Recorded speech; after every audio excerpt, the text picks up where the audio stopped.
Hi. So we're back again in the bathroom. Good lighting is a priority, right, for us? So we're at that time of the day where it's gotta happen here again. Come to talk to you about that I'm back on my reading.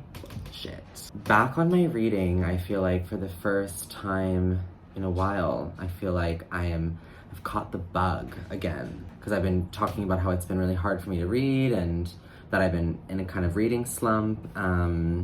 So I'm happy to report that I have kind of gotten over it, I think. So I went to Paris. My last video was kind of what I was reading in Paris, and you can already see in that video that like I'm reading more than I have been. And then after that, I went to Vienna for one night with my mother and Ohad, my partner, and we had the fucking best time in like 20 hours or something that we were there. I just had so much fun. Would love to go back to Vienna. I'm gonna flip the camera for a moment so you can see how gorgeous the clouds are right now.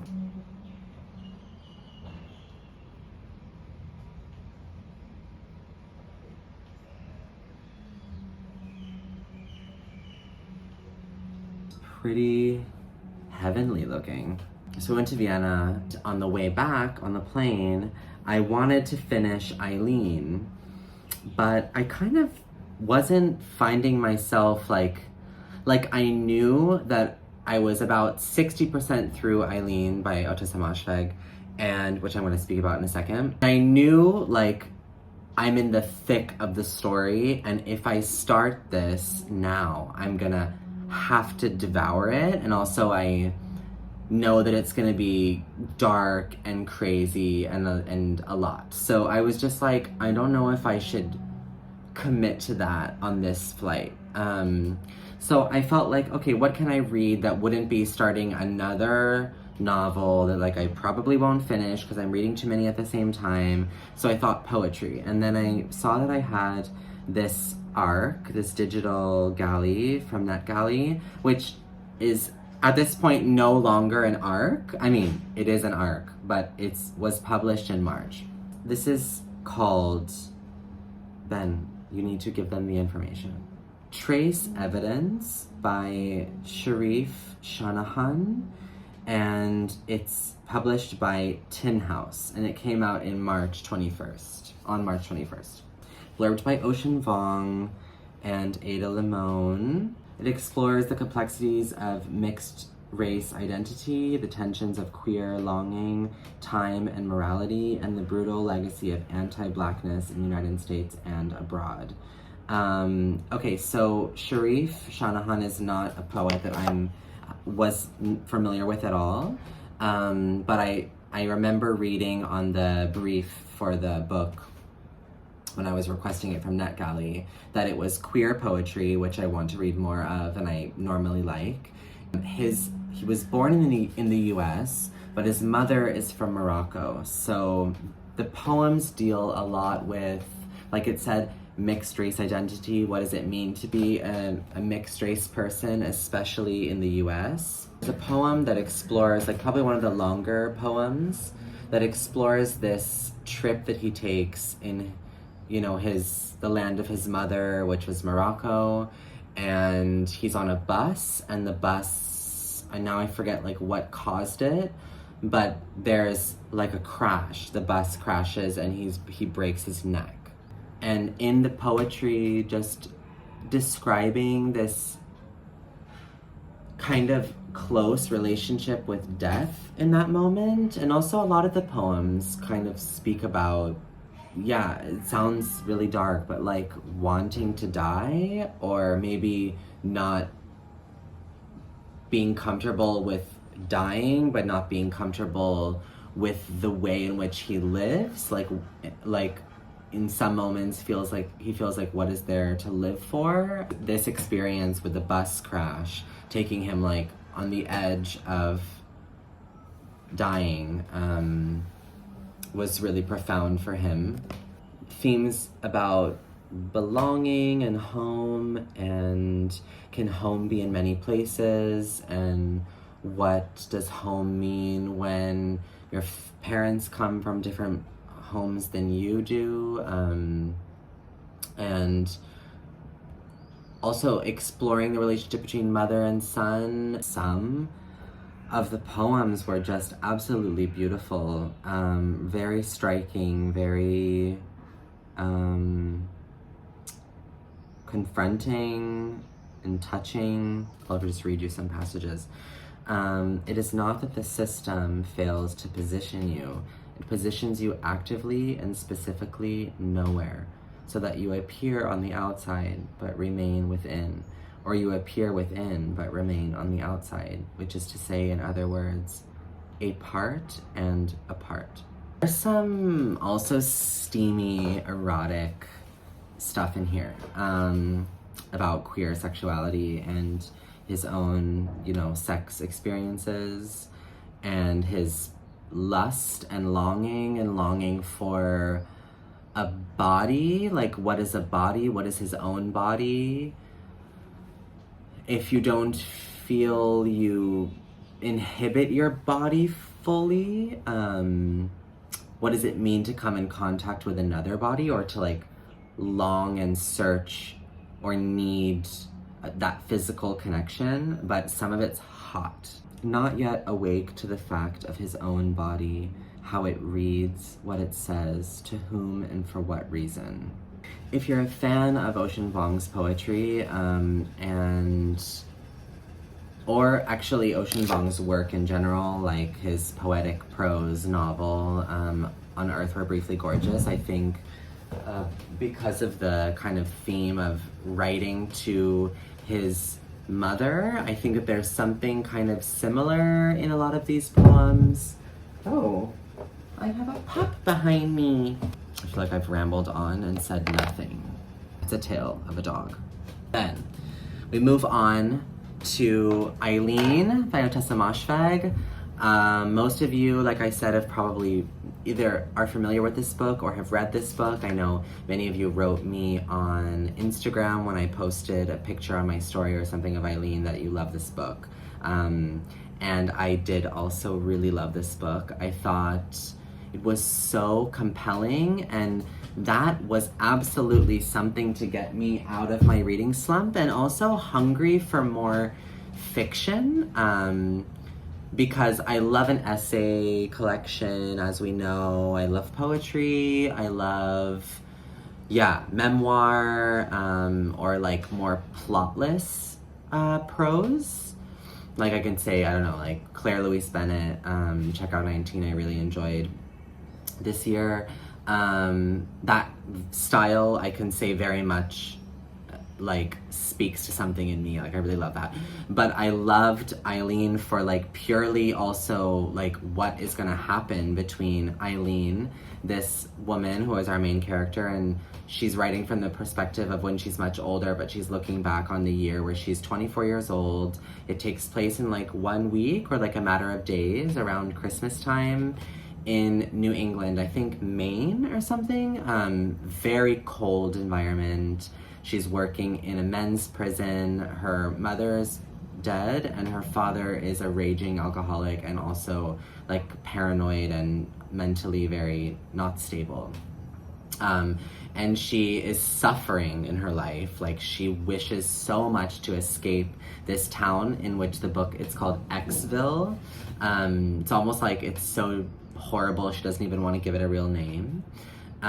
So she's despising Xville. She hates her job. She does find something fascinating about working in a prison for boys, and also Otessa Moshfegh, she's writing this character super disgusting, kind of perverted, and grimy.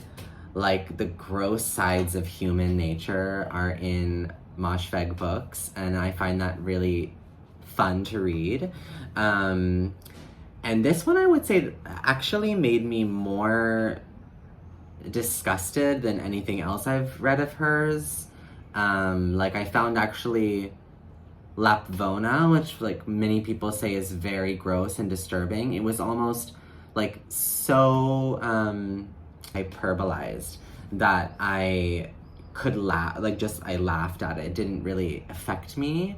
But I found with Eileen, like, I don't know, the smell of like vomit, like drying in a pickup truck, like that grossed me out, like really grossed me out.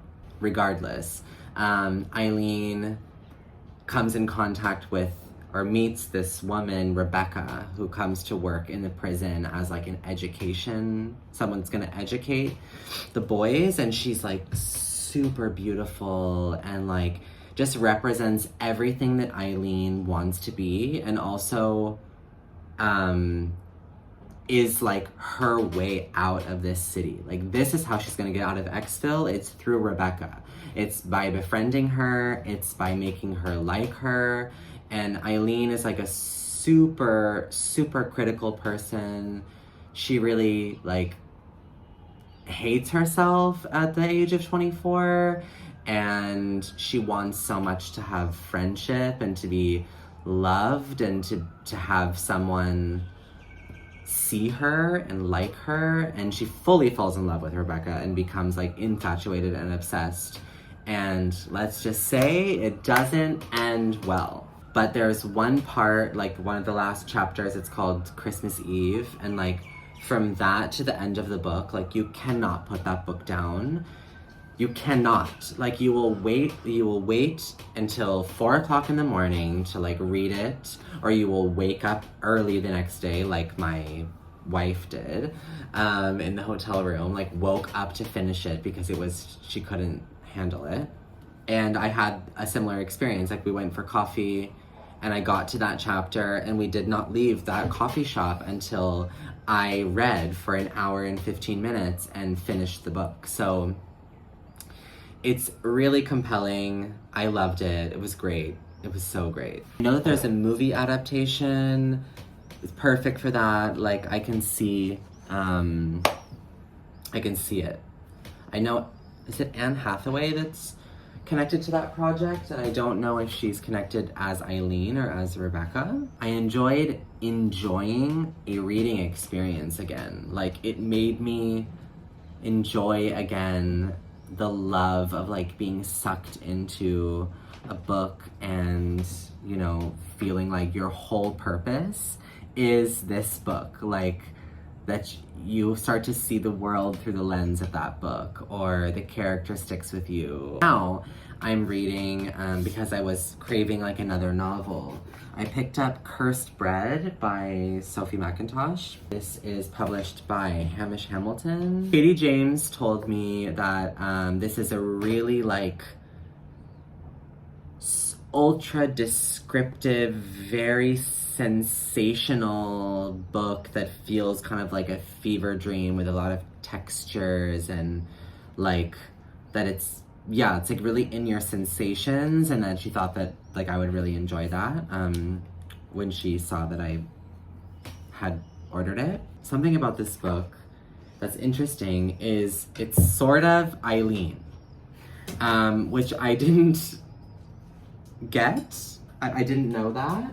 It's basically, we're following again a character that's living in a very small town. She's like a wife to a bread maker. Her husband makes bread. This is set in, the back of the book it says, in the summer of 1951, a small French town succumbed to a mass poisoning. There are many theories regarding the source of this catastrophe. None have ever been proven. So, I don't know if the time period is exactly 1951 in rural small town France, but definitely it's historical fiction. And we're following our main character, whose name now I can't remember.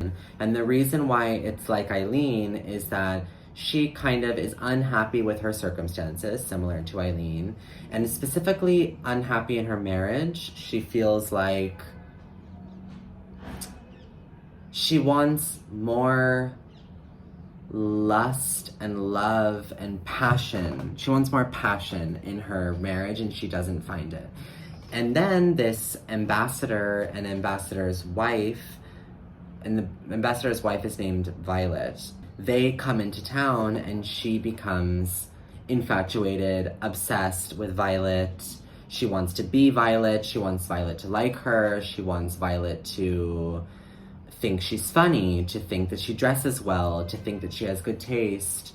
And she does kind of befriend her. So in that way, the setup feels kind of very similar to Eileen. So on the one hand, I'm enjoying it because there is some kind of obsessive, kind of sapphic,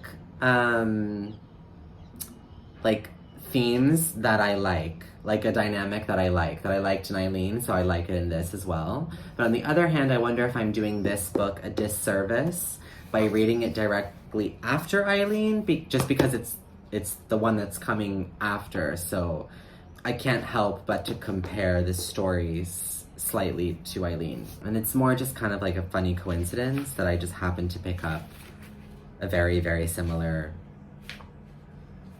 setup. Like if this has to do with murder and poisoning and stuff like that, like it could be in the Eileen world. So there is a lot similar. It is very juicy. And what I mean by juicy, like biting into a really ripe peach and the juice is dripping down your forearm and going onto your elbow and like slightly tickling you, and it's sticky and it's in between your fingers. Like that's the kind of writing. Like when I mean juicy, I mean physically, like you feel juice, or you smell perfume or old cloth, or washing. There's like a group of women in the town, including our main character, who are like washing all of the laundry in the river, or like in some kind of small body of water. And like that is very vivid. It's very vivid writing, and it's very descriptive writing. So at some points I feel like I have to be like prepared for it. Like I have to be in the mood to be fed a lot of visual details, sense details, like smell, seeing, the sense of touch. Like I have to want all of that information, or it can be a little bit like much. Just got to the point in the book, and I guess maybe I won't give anything else away after this, but Violet tells our main character, I want you to come with me and see something. She takes her to this field where they see like a bunch of dead horses. Like it's just a full on field of dead horses. And then the rumors start to happen about what happened to them, and no one knows that they actually were there. So, you know, she's hearing all these stories like they looked like this and they looked like this, and actually she was there, so she knows, she saw it with her own eyes, but she doesn't tell anyone she saw it. And I don't know yet the cause of the death of the horses, but that's where I am. Very strong imagery. I'm gonna go play with my dog a little bit because he's being very patient with me. Yeah, that's my update. Current read is Cursed Bread. Yeah, I don't think I have anything else to update you on reading wise. I'm flying to Italy to be with my mom for a while, for about 8 days. I leave on Saturday. So yeah, maybe I'll have some content from that when I'm there, although I really just want to spend quality time with her. And we're gonna go to Venice, which I've never been to Venice before, and will be the Biennale for theater. So hopefully we're gonna see some cool shows. Oh, I've been kind of wanting to do something with my hair, and I'm thinking about just going to like my new hairdresser, which who I really love and trust, and just saying to her, like, I want summer hair. Like, I've always gone darker. If I ever dyed my hair, I haven't really dyed my hair that much. Like, this is my natural hair color. But I did used to dye my hair black, like jet black with like a sheen of blue actually in it, like very, very dark, which was a vibe when I was 19 and 20. But I've never gone lighter, so I don't think I want to like bleach my whole hair and have like platinum hair. But it would be fun to like to go lighter, whatever that means, whatever she thinks would look good, and also like that the regrowth would be something that wouldn't be too drastic and harsh. I have some like inspiration images of like different dirty blonde, ashy blonde, like hair colors, and also like maybe to do a cut, but I don't know. I also like it long, or like maybe to cut it like just a little bit shorter. I don't know. Craving a change. I've always been really precious about my hair.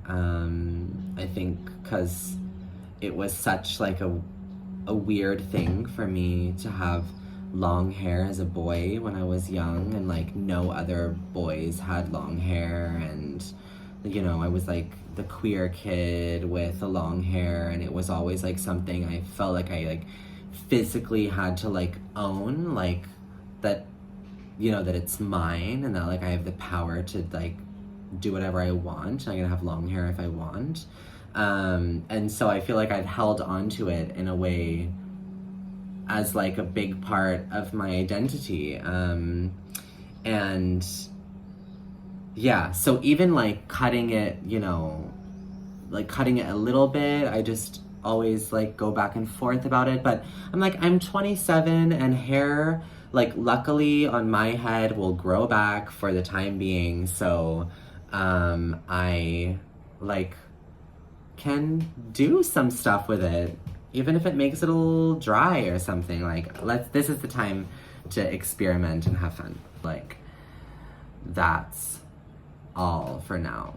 I'm trying to upload more frequently, so I feel like that means maybe more just like chatty videos and less like vlogs that are filmed over like a week, you know? Okay, bye. Thanks for watching. Okay, bye.